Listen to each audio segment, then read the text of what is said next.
আজি আমি আকৌ এডিআৰ প্ৰিভিয়াছ ইয়াৰ কুৱেশ্যন এটা লৈ আহিছোঁ। কুৱেশ্যনটো হ'ল, if the average years age of ABC is 22 years and the average age of B and C is 25 years, then find the age of A after 9 years from now. তো তিনিজন ইয়াতে মানুহ আছে ABC, তাহাঁতৰ এভাৰেজ যিটো বয়স হ'ল সেইটো হ'ল 22। আকৌ বি আৰু চিৰ এভাৰেজ বয়সটো হ'ল কিমান? 25। তো আমাক ইৰ বয়সটো ওলাব দিছে আফটাৰ 9 years, 9 বছৰ পিছত।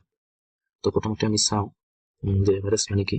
এভাৰেজ মানে হ'ল যি তিনিটা নাম্বাৰ দিছে সেই তিনিটা নাম্বাৰ আমি প্লাছ কৰিব লাগিব, A plus B plus C divided by 3, কাৰণ তিনিটা নাম্বাৰ আছে এইখিনি 3, আৰু এই তিনিটা নাম্বাৰৰ এভাৰেজ কিমান দিয়া আছে আমাৰ 22। চ' আমি ইয়াতে ইকুৱেলটো কি লিখো? ইকুৱেলটো হ'ব আমাৰ 22। এতিয়া আমি কি কৰিম?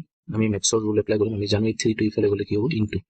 যিহেতু ইয়াতে তলত আছে ডিভাইড হৈ আছে, ডিভাইডটো ইফালে গ'লে ইনটু হয়, ডিভাইড হৈ নাথাকে, ইনটু হয়। চ' এইটো হৈ গ'ল। আৰু ইফালে ওপৰত যিখিনি আছে আমাৰ, ওপৰত যিখিনি আছে সেইখিনি থাকিব এ, তাৰপিছত প্লাছ বি আৰু প্লাছ কি চি। তো এতিয়া আমি চাওঁ এইখিনি হ'ব আমাৰ কিমান? 66, আৰু এইখিনি কিমান হ'ব আমাৰ? এ প্লাছ বি প্লাছ কিমান হ'ব? চি। এতিয়া কুৱেশ্যনটো আমি এগেইন পঢ়োঁ।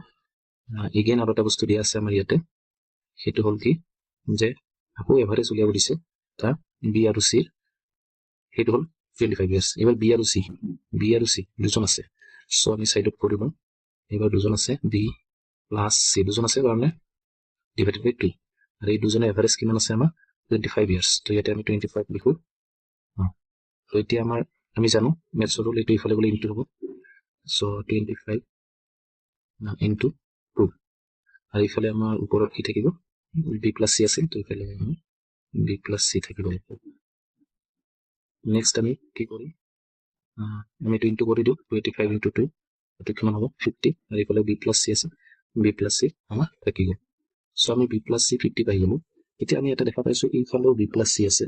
তো আমি এটা কাম কৰোঁ, আমি এইটো ঠিকে ৰাখোঁ, আৰু এই বি প্লাছ চিৰ জেগাত আমি এইটো দিলোঁ 50, এইটো বি প্লাছ চি মানে 50 এইটো বহাই দিলোঁ, ইয়াতে বহাই দিলোঁ এইটো 50টো বহাই দিলোঁ আমি, বি প্লাছ চিটো আমি 50 বহাই দিলোঁ, ইকুৱেলটো বি প্লাছ চি 50 বহিল, আৰু এইফালে 66 আছে, 66 থাকিল। তাৰমানে এইটো ঠিকে থাকিল, বি প্লাছ চি মানে 50, আৰু এইটো 66 ঠিকে থাকিল। তো এইবাৰ আমাৰ এইটো আমি ঠিকে ৰাখিলোঁ। এই 50টো ইফালে গ'লে মাইনাছ হ'ব, যিহেতু প্লাছ আছে। তো 66 মাইনাছ কিমান হ'ল? 50। তো এইটো কিমান হ'ব এইবাৰ আমাৰ? এই ইকুৱেলটো কিমান হ'ব? এই ইকুৱেলটো হ'ব 16।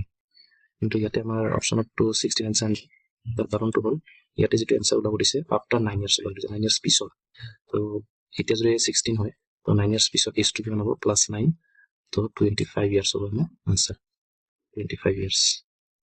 এইটো হ'ব আমাৰ আনচাৰ, তাৰমানে প্ৰথমটো হ'ব আমাৰ আনচাৰ। Thank U.